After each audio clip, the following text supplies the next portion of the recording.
March in Vermont means many things. Town meeting, the start of spring, and sometimes mud season, usually some great skiing, and, oh yes, maple syrup. The drip, drip, dripping of the sap hitting the buckets is one sure sign of spring, as well as a not insignificant part of the state's economy. According to the most recent comprehensive study of the state's maple syrup industry, conducted in 2013, it contributed roughly $330 million in total sales to the state's economy that year and supported somewhere between 2,700 and 3,100 full-time equivalent jobs.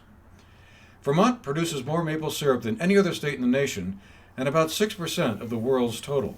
We got a chance to poke inside the Skinner Hollow Sugar House just south of Manchester this past weekend, where Eric Severance was busy cranking up his evaporator and boiling the sap down to the gold that lies within. Once drawn from the trees, the sap is collected and poured into a large vat-like device known as an evaporator, which, as the name suggests, evaporates the sap down to the syrup. Severance heats his evaporator with wood and lets it do its work. Got a batch of syrup close to coming out there. Try to keep things going.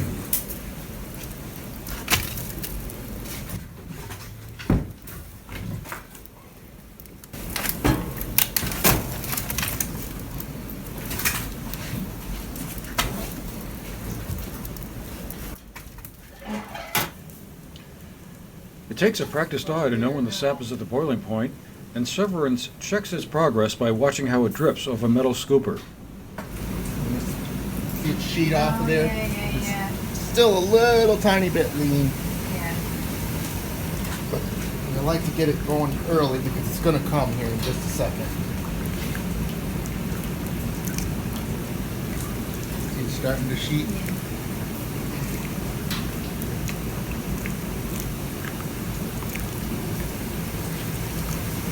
Cold nights and warm days are the rule of thumb for producing a good sap run, Get a good one. and so far, Mother Nature has cooperated reasonably well this year, he says.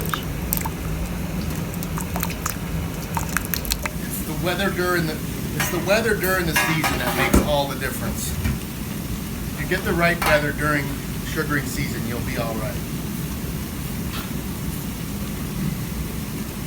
February, the ones that are big and doing it for business, we're on top of it and we're all making syrup in February.